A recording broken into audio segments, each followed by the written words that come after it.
Hello? Really?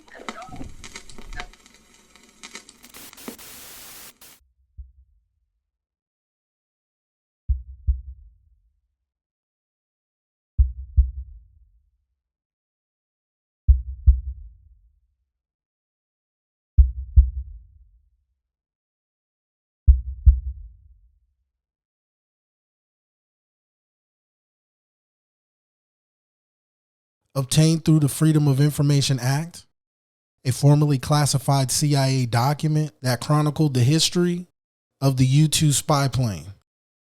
A heavily redacted version had previously been released in 1998. According to the report, in 1955, the remote site, which included an airfield not used by the military since World War II.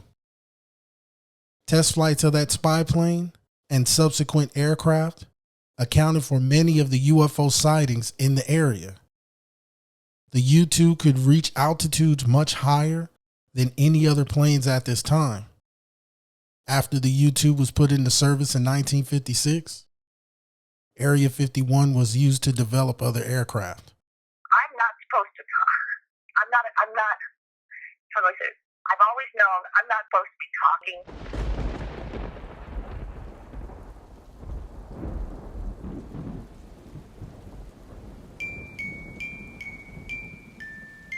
And I saw them. I mean, you couldn't miss them. If anything, they're more curious about us as we are about them.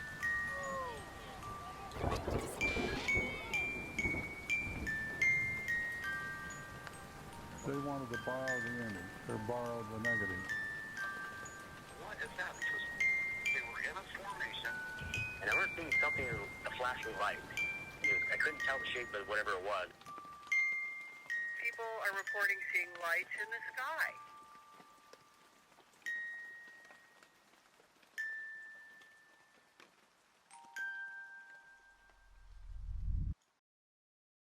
We're going to take you on a journey from the dreamy draw to dreamland, on a highway whose development began at the most perfect time in history, which ironically got approval the same year the Nevada desert became the new playground for the military.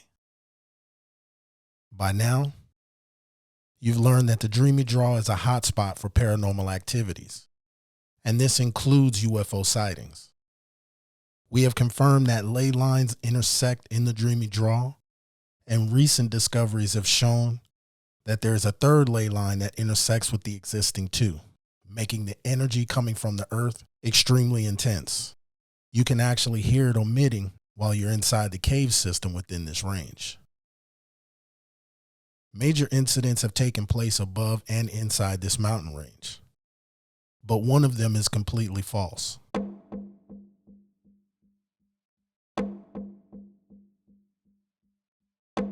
There's an old story claiming that this dam is covering up the wreckage of a UFO crash that took place in 1947.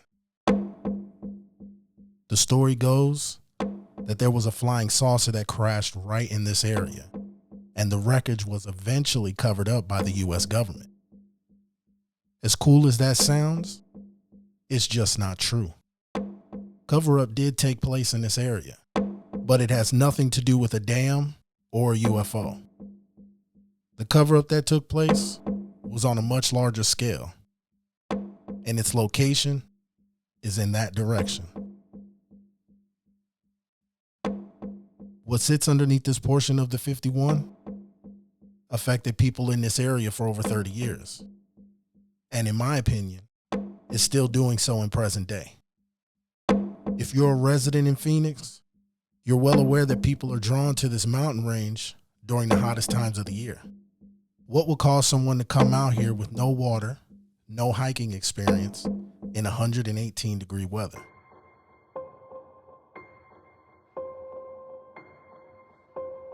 This area contains some of the richest mercury mines in the world. On the flip side of that coin, the mercury toxicity was extremely high. In 1916, A man by the name of Sam Hughes owned and operated the Rico Company and its mining operations. The main mineral that was pulled from this area is cinnabar, known as mercury in its raw form, which is commonly associated with volcanic rock. Another name for this is quicksilver. These mines were worked for almost 30 years until they began to shut them down in the early 40s. During this period, the mercury miners and even the locals reported seeing strange beings of all different shapes and sizes while being in the dreamy draw. The neurological effects on the brain from mercury toxicity causes hallucinations and an altered state of mind. The stories that have come out of the dreamy draw are flat out intriguing. The Hopi stay away from this area and have done so for over 1,000 years. Knowing the Hopi avoid going into the dreamy draw, it confuses me as to why they renamed its highest peak after a Hopi woman. That area has been, I think a lot of archaeologists say that a long time ago that the Anasazi were in that area, but that's not true. They were like us, but they were counterfeits. And a long time ago, especially in the Cave Creek area, there was a lot of demonic type of practices and rituals taking place in the native people. All the wicked stuff was happening in that area there. We Hopis and stuff, we don't like to, go around in that area.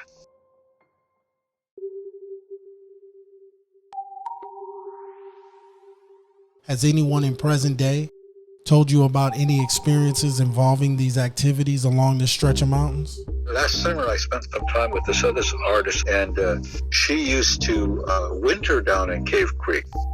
A lady friend of hers had some property, and she stayed there during the winter. And she said that she was seeing things, hearing things all the time. It was kind of afraid, but it was a free place to stay during the winter. So she would stay there. And finally, the woman died, and her daughter, after her mother died, told my friend, "You can't come back." And she was saying, "That's cool with me." And she's a bit of a medicine woman as well. But how dark spirits, a dark energy, seeing red eyes looking into her. She has a camper or a trailer. Red eyes looking in through her windows. Stuff like that in that area.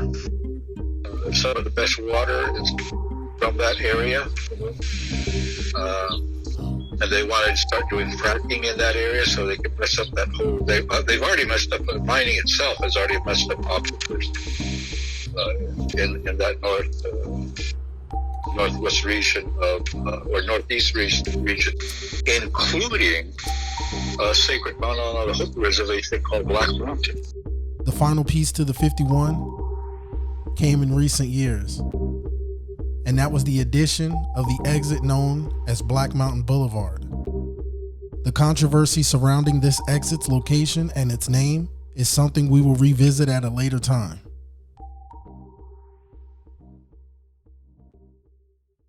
This area is historically known to the ancient Puebloans as the foothills of the sacred Black Mountains.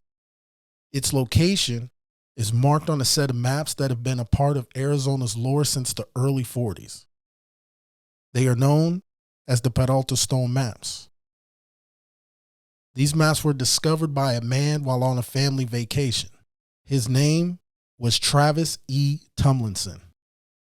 He unearthed this horse and priest map near the Highway 60. It's a dual-sided map that contains an image of a priest holding a cross, standing on stairs that has the year 1847 at the bottom. The reverse side contains a beautifully etched horse with Spanish wording. The important features on this side are the number 5 with 4 dots, 2 mining symbols that resemble donuts, a river and north-facing direction. When it comes to these maps, the one rule that you should always follow that will save you a lot of time is don't use these maps to search for the lost Dutchman mine. The truth is, Travis Tomlinson fabricated these maps, and throughout history, they were connected to the Jacob Waltz story. They were never meant to be associated with the superstitions as an end result. These maps, in fact, point to two locations that are right here in the heart of Phoenix. This horse is Camelback Mountain. The priest is Piestewa Peak. The 5 with 4 dots is Orion. These two donut-shaped mining symbols are buttes at the base of the sacred Black Mountains. The 51 northbound ends at the foothills of these mountains. These two symbols are buttes that are located here in North Phoenix. One of the buttes is currently being torn down, which sits right in front of this BMX track, which was inevitably named after the Hopi Sacred Mountains. This was once home to a very huge archaeological find that took place in the 70s. Its discovery revealed an ancient place of worship with very important relics that belonged to the native community. We will dive into this a little bit later, but now the important area of focus is these mountains and where they lead to. If you're tapped into our native community, you learn very quickly that strange lights in the sky is a common thing. And in this stretch of mountains, plenty of sightings have been witnessed. There are ley lines all through these mountains heading north. There's a heavy area of concentration where ley lines cross in Sedona. This is home to one of many vortexes that exist on the western side of this country. If you follow the mountains and minerals that are involved along these ancient sites of passage, you'll end up at a location that we're all familiar with. My name is Steve Barone. I live in Las Vegas, Nevada. I've been here since July of 2011. It's been now over 9 years. I began in April 16th, 2014, and now we're in 2023. Hey everybody. Hey man, I guess there's a first time for everything. That's how it got started, and that's what's led to all of this. Little by little, I saved money up and kept buying cameras, tripods, memory cards. I even had to buy a computer to handle making videos. I started the UFO channel on YouTube just 2 or 3 days after I shot the video. I had to figure out how to do it. That was my first video to ever upload to YouTube. That was never anything that I would have even thought of doing. And it's also when I began a little group on Facebook. It still exists, but I turned it over to somebody else a long time ago in order to just discuss UFOs, because I found that in my life, even with my own family, you could see people's eyes rolling when you first mention UFOs or seeing UFOs, and it was hard to have a discussion with anybody. And I can say for sure, I know that a lot of other people that have witnessed UFOs in their life know that after they've seen one, they really, really want to talk about it. And that has never happened to me before. So this is no airplane, no helicopter, no drone, there's nothing flashing. It's just a red light. In 2015, at that point now, I had purchased just a little camcorder, a Canon. I'll hold it up right here. This is just a little HD Canon camcorder. It shoots in high definition. And that, I figured I always want to do the best I can in trying to shoot these things. But it started getting a little more popular. Not a lot, maybe now I've got 100 people watching a video. But anyway, there was one gentleman in 2015 that lived in North Carolina by the name of Tony Ivy. And unfortunately, he has since passed. But Tony was a big UFO guy that just loved, the fact that people were able to get out and do what I was doing. So he contacted me and he says, I want to donate or give you a night vision camera. And I guess I'm old school. I don't ask for donations or money or anything. I don't want that from people. I just want them to watch the videos. But he would not take no for an answer. And he said, and as a matter of fact, I don't just have a couple. He goes, I have 6 cameras, night vision. I have 2 of the same model. So he sent me, I just caved, and he sent me that camera. Well, that just changed everything, Clive. Once I got that thing and got it on a tripod and started using it, it didn't take long at all until to the north of Las Vegas, the north side of the city, which is occupied by the Las Vegas mountain range and the Sheep mountain range. And then far beyond them would be Area 51. There was never anything in the sky that I could see with my digital camera. And all of a sudden, in 2015, with this night vision, I started seeing the unbelievable formations of UFOs just doing things. It seemed like they were making patterns, almost like star constellations. It was like they were putting on a show or having a really good time, having fun. And you can just imagine the first time I saw them do this and seeing them do this stuff, because what they look like in night vision is like basically a white dot on a dark background. And they're going around and they're doing just unbelievable aerobatics, I guess I should say. So I didn't know if that was a one-off or not, but I'm coming outside every night, as soon as it starts getting dark, and wait. And I could stay out there anyway from an hour to 5 or 6 hours. It just depended on what was going on. But it turns out that these things were always out there, almost all the time. And what blew me away was that I had never seen a video from anybody else of these things. And so over the years, what I found out about them is that the reason nobody else has shot videos of them is that nobody else is using night vision technology and looking at that part of the sky. So I started really trying to promote that. And even now, I've not seen anybody else do this. But you cannot see them visually. I couldn't even see them with binoculars. And, the digital camera wasn't picking them up. And I thought maybe there's one of 2 things going on. One is that they can cloak. And, that doesn't sound too far-fetched for me, because even our military right now admits to having some success with cloaking. Or that these night vision, binoculars pick up lights so well that they are picking up lights that nobody else can see. So in other words, there's a faint light on these things and it can see them. So it's one of those 2 things. It just has to be, but nobody else has actually shown these things now. After about a year, getting back into 2016 and 17, they were still around. But my feeling was whoever is responsible for these things probably now knows that there's some guy in Las Vegas who got a night vision camera who's shooting video of them. And, I'd be a fool if I'd say that our military didn't know about them. Because if some guy on the west side of Las Vegas is shooting video of these things in the air only miles away from Nellis Air Force Base in Area 51, they have to know about them.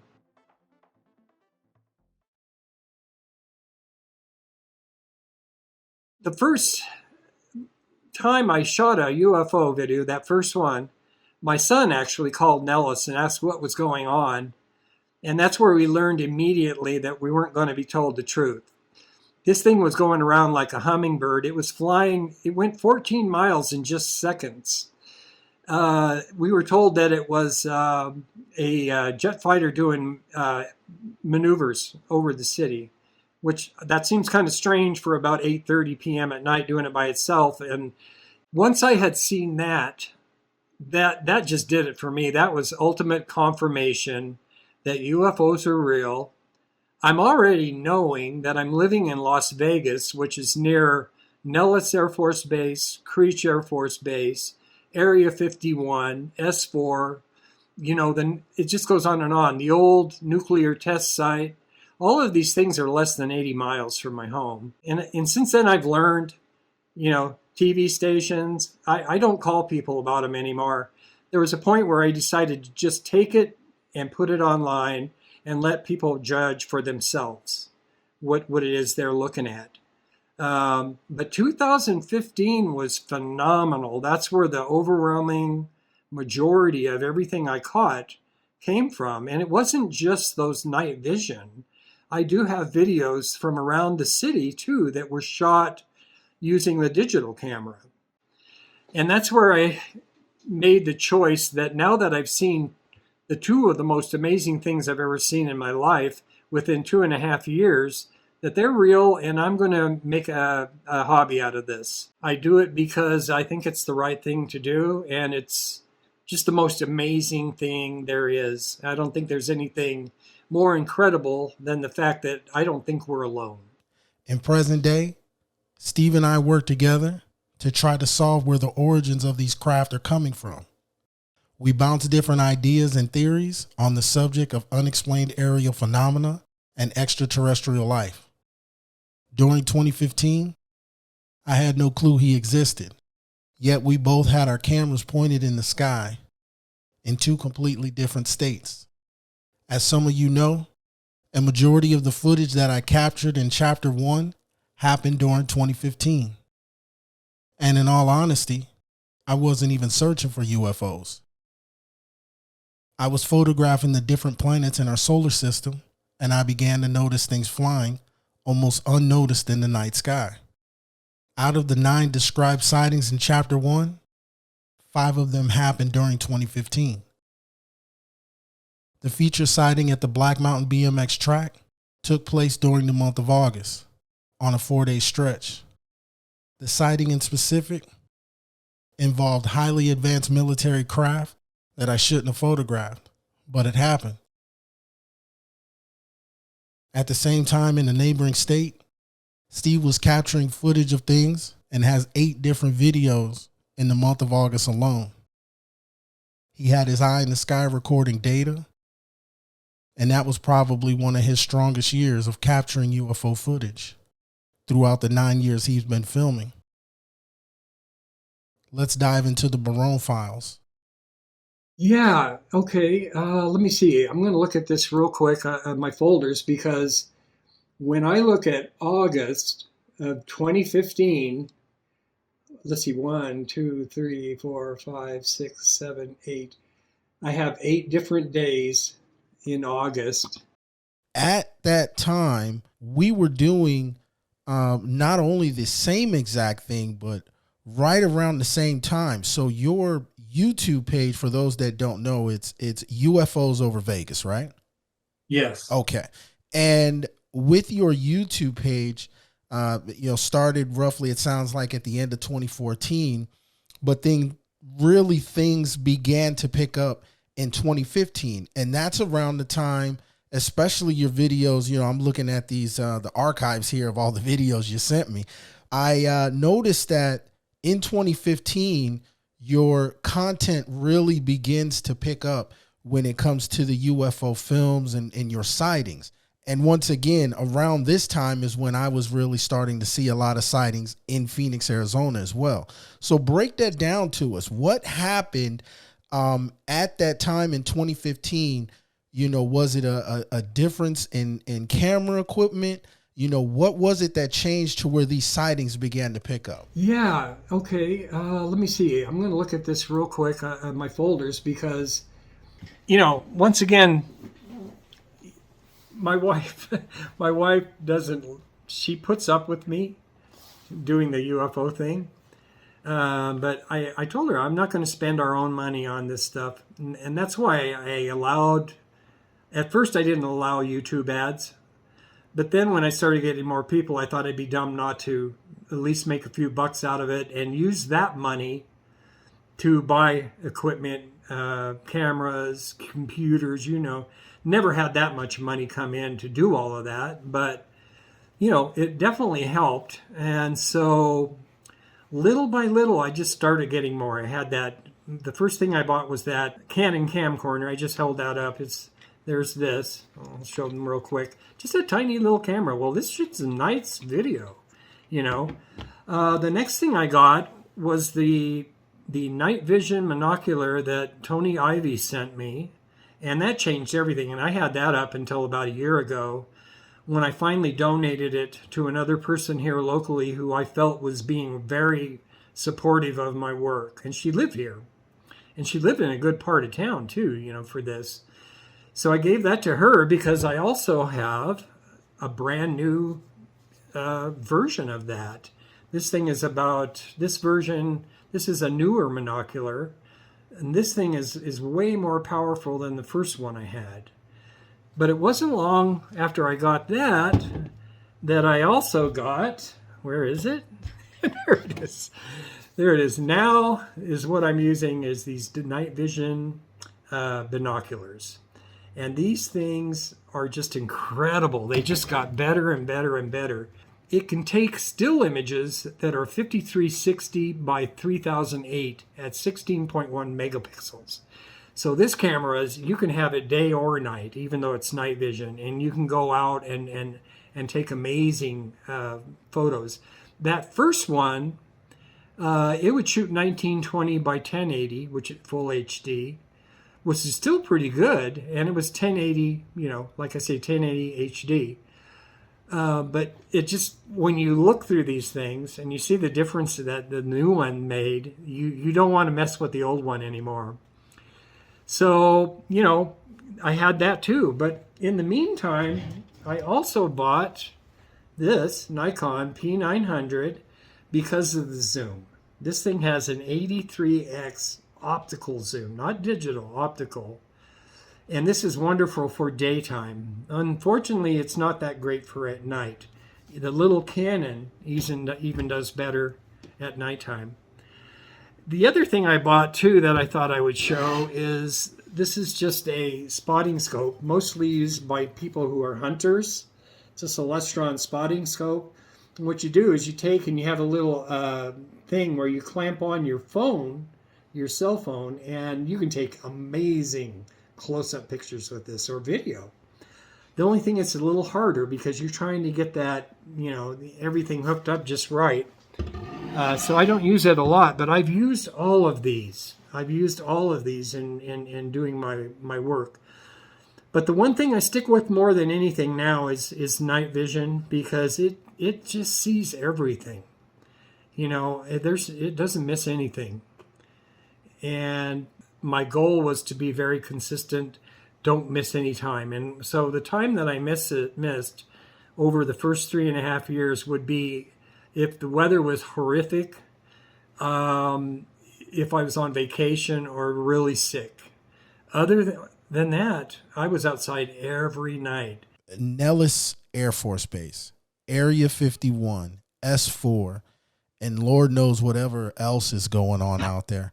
But talk to me a little bit, give us a little bit of a history about those areas in specific, and mainly talk to me about Dreamland and how that name came about.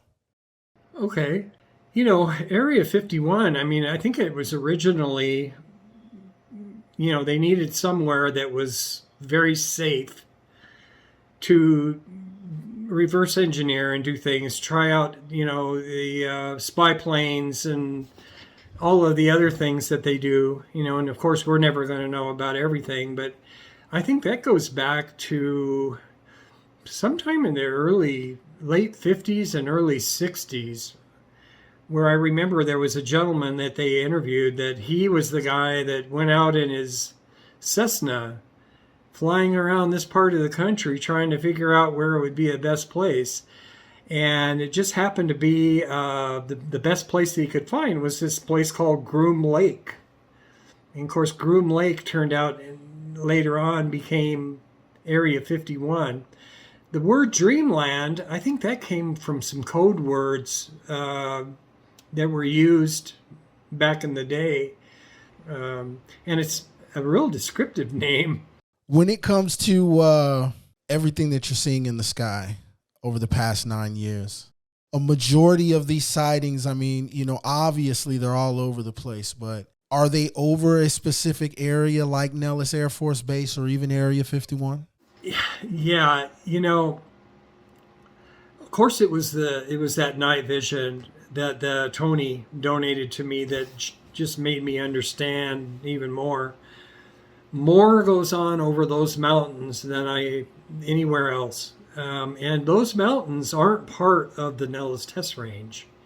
They are just, they do have areas that are fenced off because they're live munitions and stuff that have been exploded out there.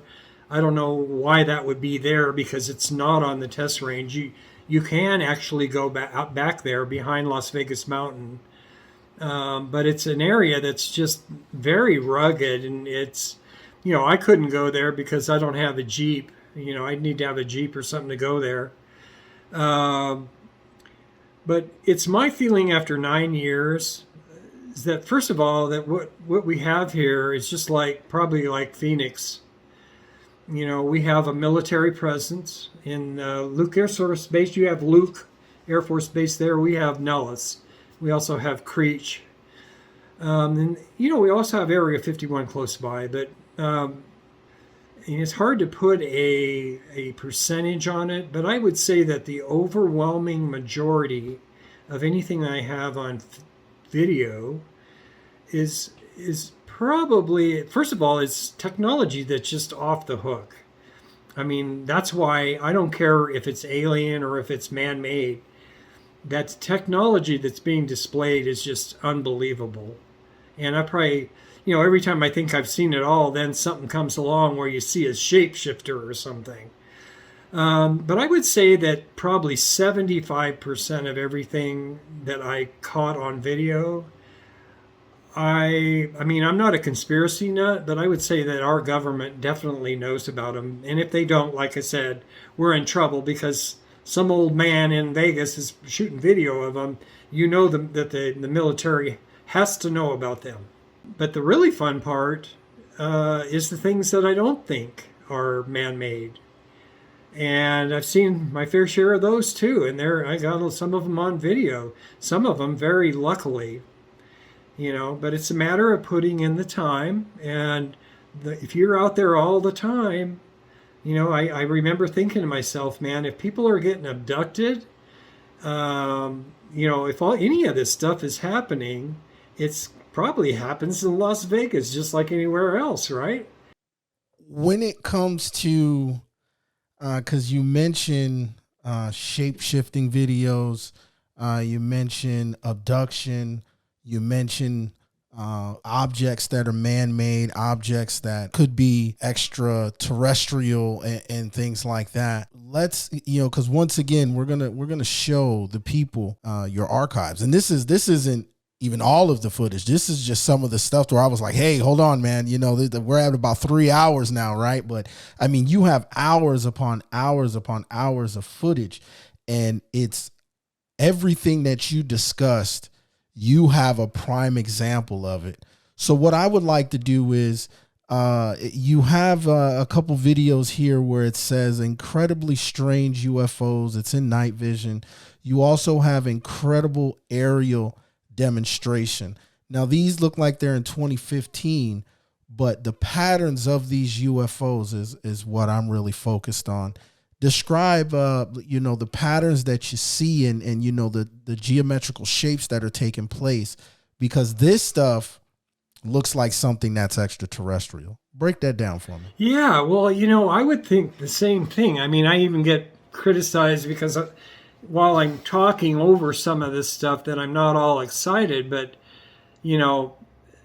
trust me, I do get excited. It's just that, that first one I told you about when I moved here, that thing scared the crap out of me, not to mention my adrenaline running, but it starts becoming more normal, and it starts becoming where you're kind of expecting to see something. And so you want to be, I try not to be overbearing or saying things that I don't know. I'm just trying to describe what I'm seeing. And, one of the things that I think now, and I could be wrong, I could be totally wrong, is that I also watch a lot of UFO documentaries. I watch everything there is on UFOs. And that's where I became familiar with Charles James Hall. And he was, in the mid-60s, he was a meteorologist for Nellis Air Force Base. So what they did is they stuck him all by himself out on this range. And it's not the Nellis test range. He's out there in the areas where I just talked about, where it's the areas around the Sheep Mountains, it's the Las Vegas Mountains. He had freedom to go anywhere he wanted, but he is the man that made the name Tall Whites popular. And, I think most people that are into ufology have heard of the Tall Whites. But the more I would see of this man and the more I would watch his documentaries and stuff, the more I realized this is all happening with this night vision. All of these formations is happening in a place where he described. Thing is, it's more than 50 years later. And I was just thinking, wow, is it possible that these are the Tall Whites? Are they still there? And, there was one event that just put me over the top on what he said, because in his Millennial series, he was talking about these Tall Whites having these scout crafts, and that they would come at times and land at a place called the charcoal kilns over the Clark County charcoal kilns. So, this goes way back to the old days when they used charcoal for a lot of things. And they'd have kilns where they'd make this charcoal. And the thing about that was, he said they would land there because it was remote, nobody around, it's semi-flat, and that they'd all get out. And, of course, you don't hear people talking about alien kids, but he mentioned alien children getting out and playing, So anyway, one night, I think it was November 12th, maybe, I don't know if it was 2015. Might be. I think it was November 12th, though. I'm using that night vision, and I see 5 of these things. And I'm just following them. And just one at a time, in a row, in an arc, went down behind one of these mountains in my neighborhood that are 3 miles away.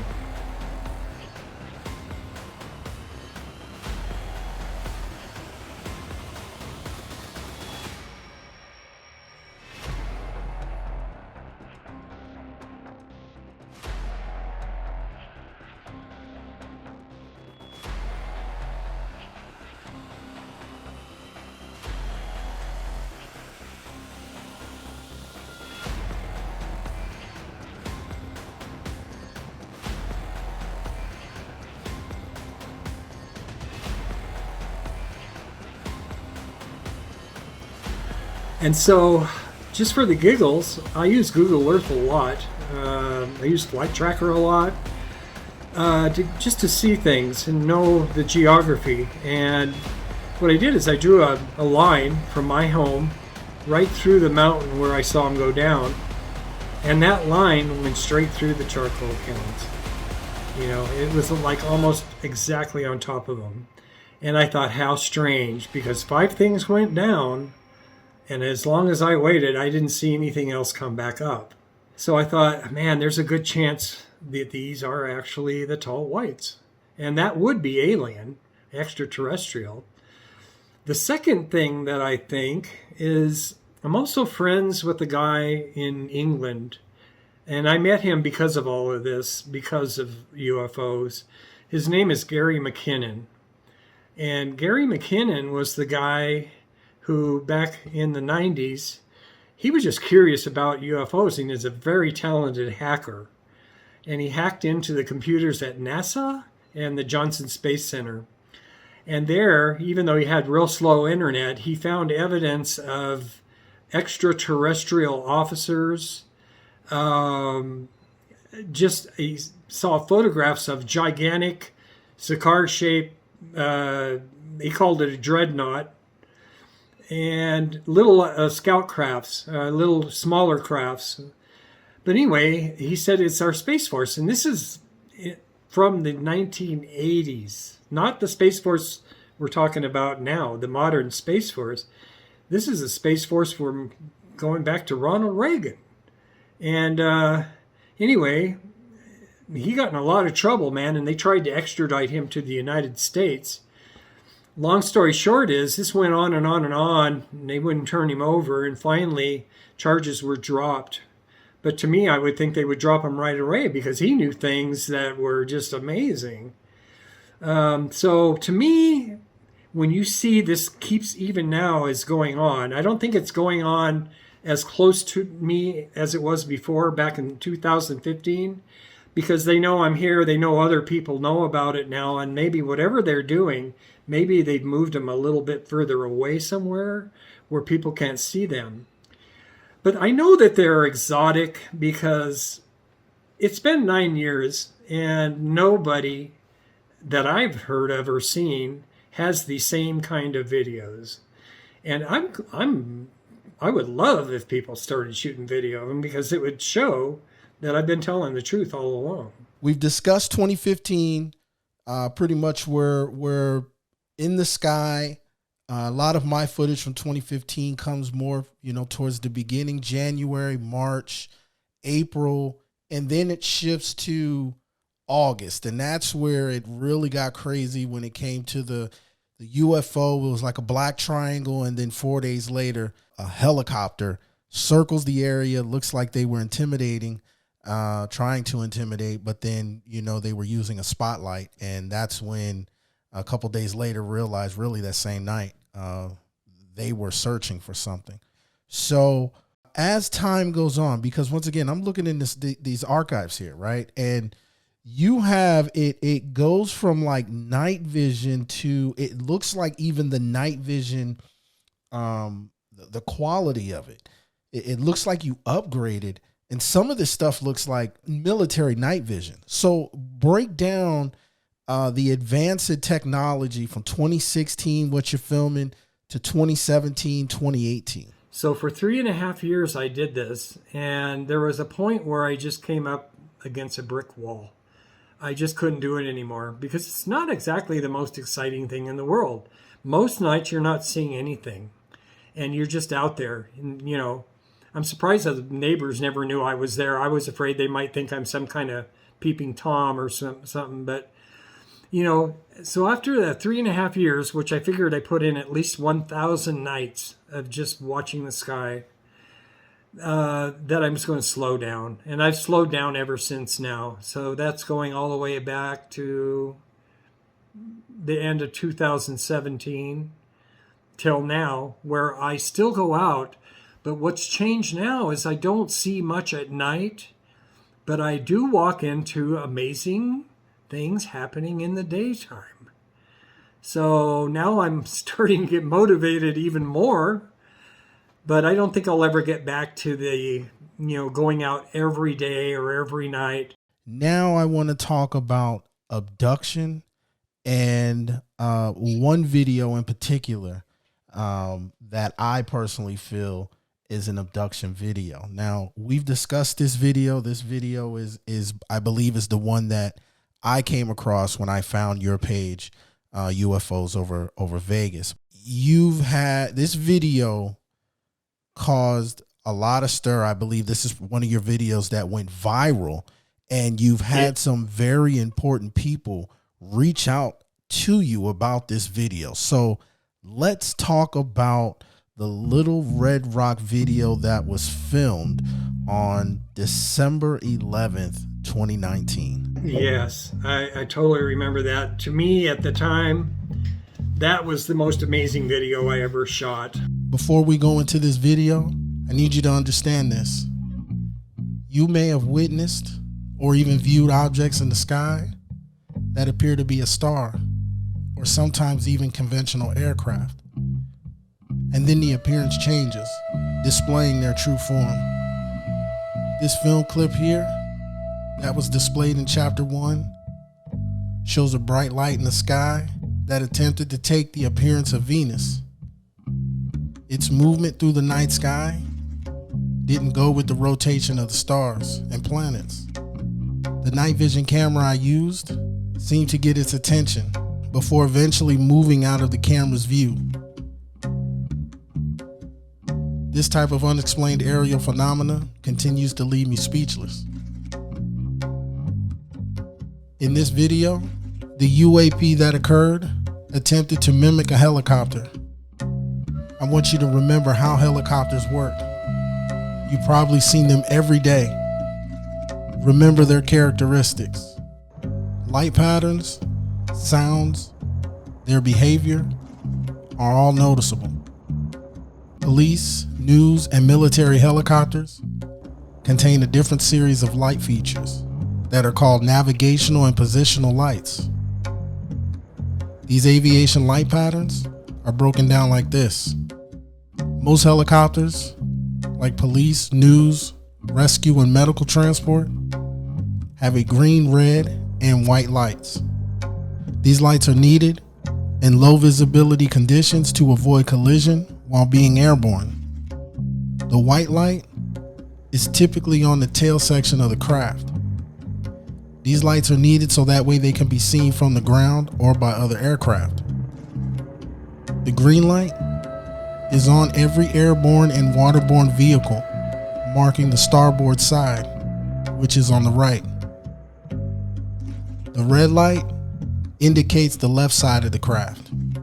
Police and news helicopters have an additional red light, which will remain solid, which indicates that the craft is recording or broadcasting video.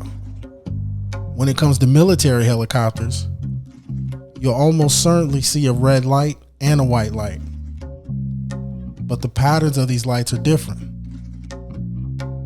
If the red and white light are flashing one after another, normally that's just a training exercise or transport.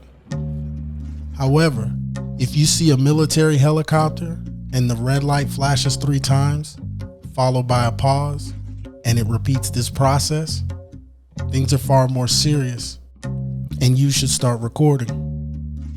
This footage was viewed by Richard Doty, and he also contacted Steve and told him what he captured could be historic. I just need to describe where I'm at and where this happened. This happened approximately 3 miles from my home. And that is 3 miles going towards Red Rock Canyon and the Pine Mountains, the Spring Mountains, and specifically the Madre Mountain. So it's only 3 miles away, but I was at my computer on that day. It was December 11th, 2019. And this never happens to me, but I just got an urge to get up and go out. And I even grabbed my camera. And I'll be damned if I looked over there and I didn't see something amazing going on. And once again, it's 3 miles. I just gotta make this clear with people right away. When helicopters fly over, and they fly over every day, I can hear them coming while I'm in the house. And I can get outside and be about the time they come over because they're so loud. And, especially the Metro helicopter, it's very loud. And it's a kind of a badass helicopter. But anyway, I didn't hear anything, went out there and saw lights and just got I got my night vision on it, and it was a moonlit night. It was really nice. Beautiful. So it made the video even better because that's the monocular that I actually gave to this lady. And for 57 minutes, man, I filmed this thing doing stuff you would just not believe. I saw it. It looked like there were glowing spheres, like white, coming up and down out of this thing, almost like they were doing an extraction. But then I saw one going up, and this just gave it away to me, was when you're hoisting something with a helicopter. And by the way, I'm a veteran. I was in the Navy for 3 years active and 3 years inactive.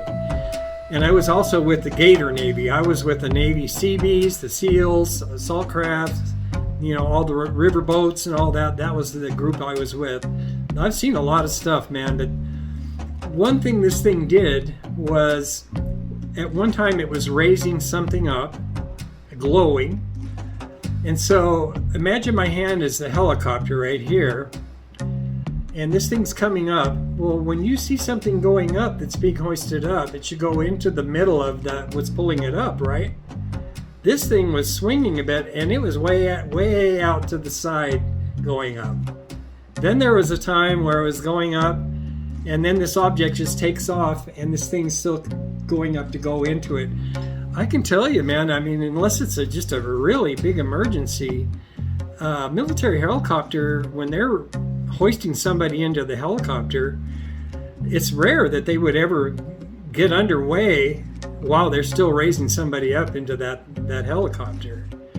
So just all of this went on. I just kept seeing unbelievable visuals from this thing. And the thing about the night vision on that night, because of the sun, because of the moonlight, not only could I see all of the homes that I was shooting over the roofs of in my neighborhood, but I could also see the mountains. I could see bushes, trees, rocks. I could see everything on the mountains. This thing just never looked the same 2 times in a row, but it also, in 57 minutes, it never looked like a helicopter. And the reason I keep bringing helicopters up is when I have videos like this that are really amazing, they are always more controversial.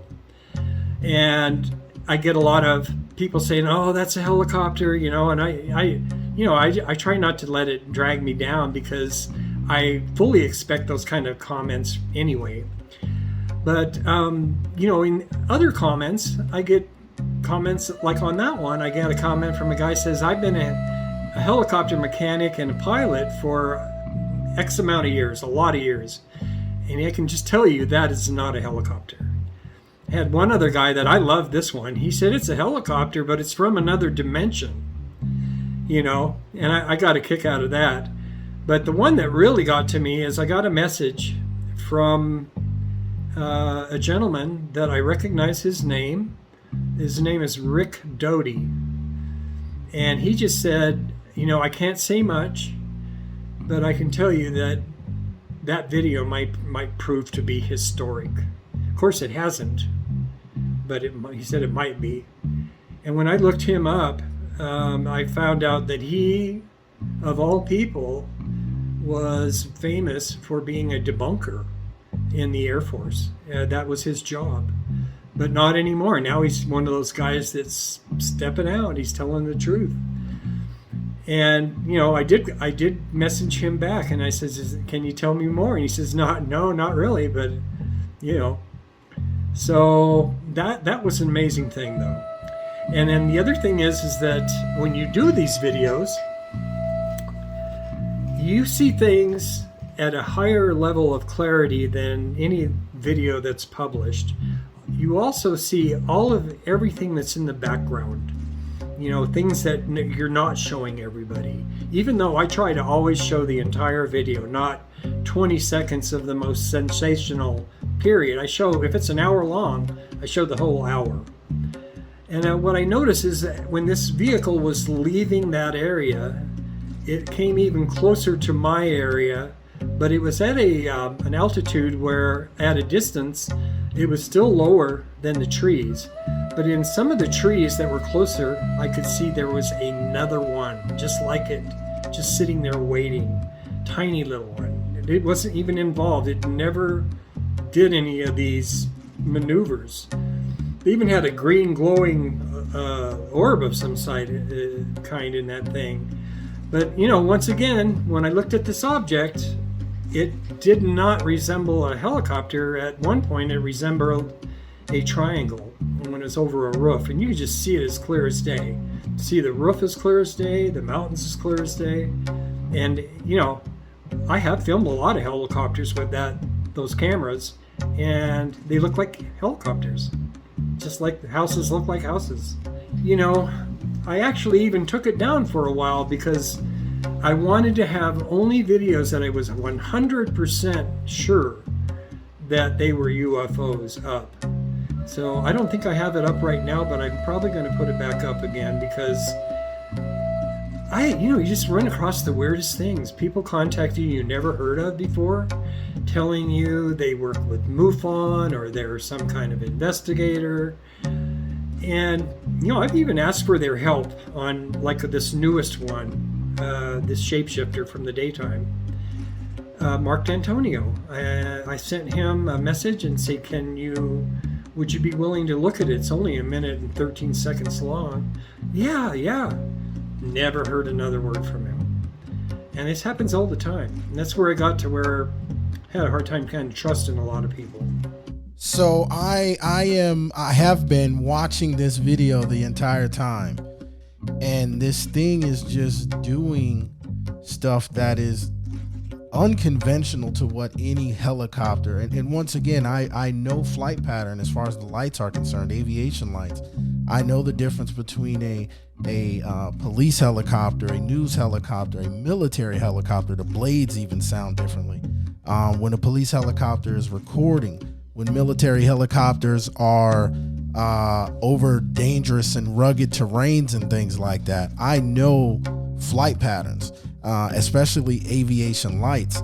And I'm looking at this thing, and sometimes, like even right now, it kind of ducks behind a chimney, and it almost looks like you can see it, blasting and flashing through the chimney. So I mean, this thing is there's one point where I'm looking at it right now.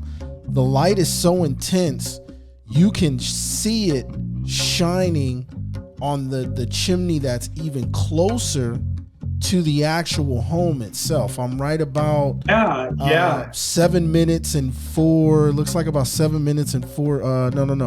8 minutes and 53 seconds in that range. But it is just. You can see the light like kind of bouncing off the chimney here, and there's this continuous red light that's flashing, and anytime you see a continuous red light, that does mimic an aviation sound or aviation light. But normally in this kind of motion, being that it's so close, there's something coming out of it and going back up. That light should be solid, because it would be in some sense recording, right? So this is a video that I have never, once again, I haven't seen anything like this since 3 years ago, 4 years ago, actually. Wow, that was 4 years ago.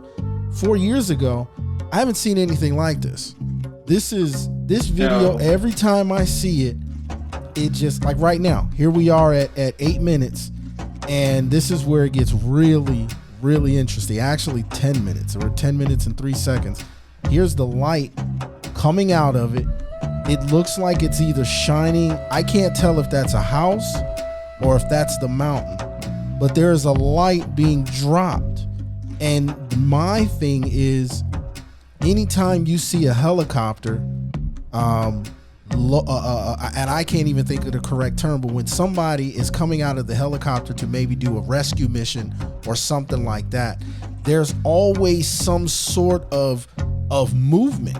I mean, you're coming from a helicopter that's balancing in the air, and these blades are keeping you still. The light that is going down does not appear to be attached to anything, and it is moving perfectly still in a straight arrow. And you have a good line of sight on this. I've never seen anything like this, especially like I'm watching it now and it's moving and there's light. I think that's a house. I can't tell, but I see little lights blinking. Like, that's just interesting.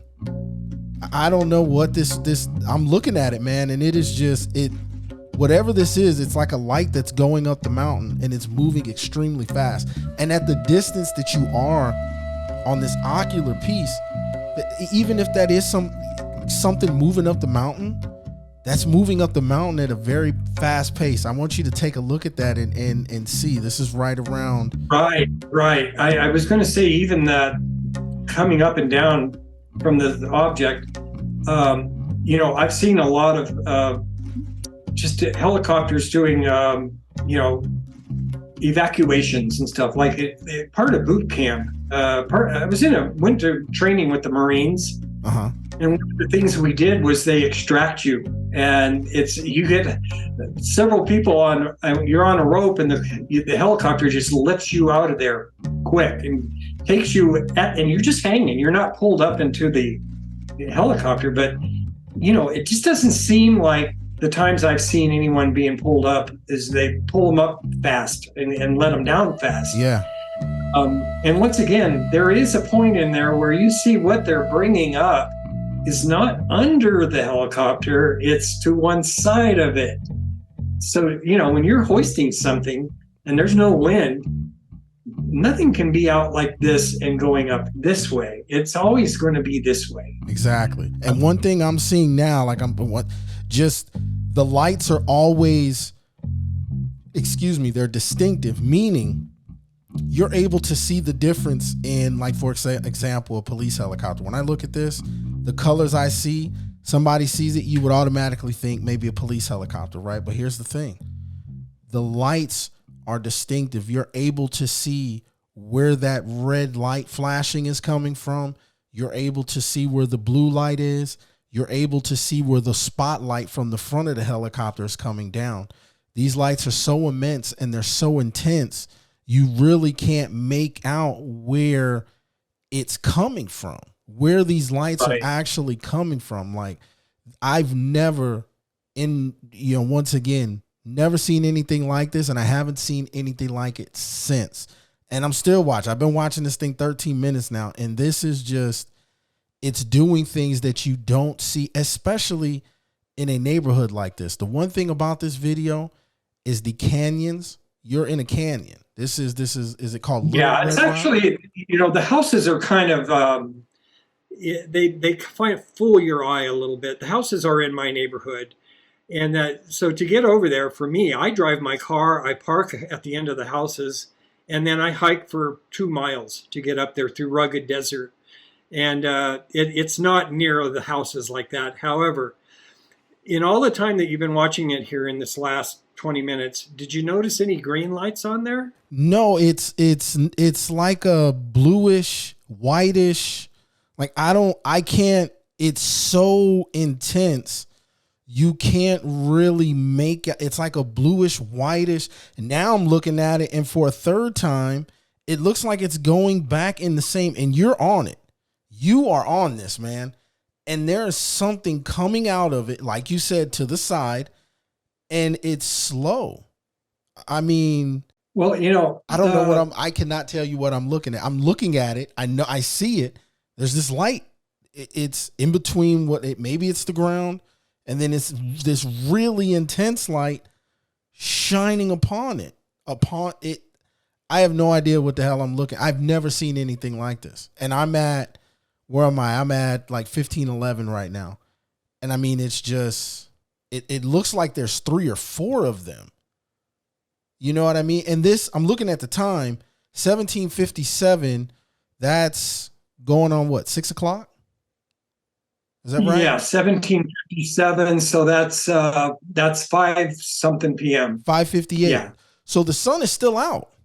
It's not dark, right? The sun is You know still what? out. I wonder if I'm wondering. I usually am pretty anal about making sure the clock is right. Okay. That seemed in my memory to be more at night, but April, in April it doesn't get dark until around 5 or 6. This is December or December.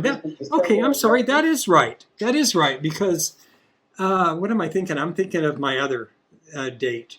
That is right, because at that time of year, I hate daylight savings time. I wish we were like you guys in Arizona. It can get dark by 5 p.m. In December. Wow.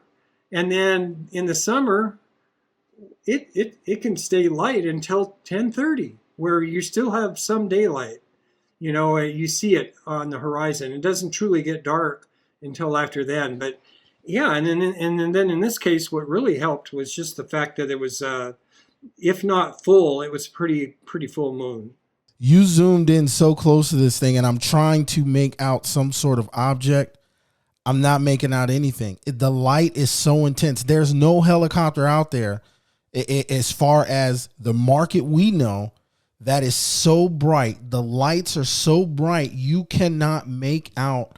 I can attempt to replicate this, and I will not, just simply because I will be able, even at nighttime, I would be able to make out the body, the colors, something. I'm watching it now. This light is still beneath, but yet it's flying away. Yeah, there's only a few moments in that video, Clive, where it isn't that bright and you can see the craft. I mentioned earlier to you, not while we were talking now, but there's a part where it's over the roof of a house, or it appears to be, and it seems to be moving to the left. Well, in that one, all you see is a kind of like a wedge of pie. Like if you took a piece of pie and aimed it like it's going left, there's a point in the front and two in the back. So you're seeing it at kind of an angle going. You're looking at that thing, and it's not a helicopter. Before we go any further, you should know that I contacted the Las Vegas Metro PD, the Clark County Sheriff's Office, and the Nevada Department of Public Safety in regards to any rescue missions or incidents involving the police or news the day this video footage was filmed. All have confirmed that none of the airborne craft or state official vehicles were in the area at this date and time. We reached out to Nellis Air Force Base, and we have yet to receive a response on this sighting. And there's a good explanation for that. We'll get into that in just a second. For now, let's focus on an important question. Is this craft extraterrestrial, or is it man-made? Going back to the feature sighting that was in Chapter 1 that was spotted over the Black Mountain BMX track, this was the first time that I was able to get confirmation from a credible source within the aerospace industry on an unidentified flying object. This craft that was photographed in August of 2015 was a man-made craft that's a part of our advanced aviation programs. When it comes to our advanced applications, they exist and they are highly sophisticated. In my personal opinion, 85% of the sightings that occur are man-made craft that are a part of our advanced aviation programs that are kept secret from the public. And there's a reason for this. There's also a reason why we haven't heard from Nellis Air Force Base. And there's a good chance we never will. Simply because they probably don't know what it is. Back in 2013, due to the use of the Freedom of Information Act, the CIA had to release over 5 million documents involving Area 51 and what was going on at the secret base. Moving forward, they learned that through the use of the FOIA, the secret programs on government property would forever be at risk of becoming public knowledge. So the future of advanced aviation programs was placed in the hands of private aerospace throughout the country, simply because they do not have to abide by the Freedom of Information Act. This is why we haven't heard back from Nellis Air Force Base. A great start on finding out where this craft came from, or what it actually is, will start with the private aerospace industry within the Las Vegas area. Through observation, this craft that was filmed in Red Rock Canyon is not a conventional airborne craft that we would see on a daily basis. This craft does display aviation light patterns, and it even appears to have a spotlight. However, the aviation and navigational patterns that are displayed in this video are extraordinary. The lights that are on this object have the ability to completely disguise its true form. Military helicopters with no identifying numbers cannot perform what we are currently looking at. Even with having their spotlights on, you're still able to make out the body and its shape, as shown in these pictures. We are able to see in detail the mountains, which are further in distance. It's confusing as to why this craft and the details of it are not being shown. Even when the lights aren't as intense, you're unable to make out the body. It appears that there's a red light at the back end, with a combination of white, red, and blue lights at the front. It seems that this series of lights are on both sides of the craft. And most importantly, the light that comes in and out from the bottom, that light is extremely intense. And it's very similar to the brightness of lights that's reported in abduction cases. This behavior happens over a home and the mountainside of Red Rock Canyon. Whatever this craft is, we will find out. In the meantime, this sighting is left as unexplained. Now we're going to dive deeper into the Barone files. In some situations, you end up being at the right place and time. This video shows an unidentified flying object that Steve was tracking, and then all of a sudden, this flies into view.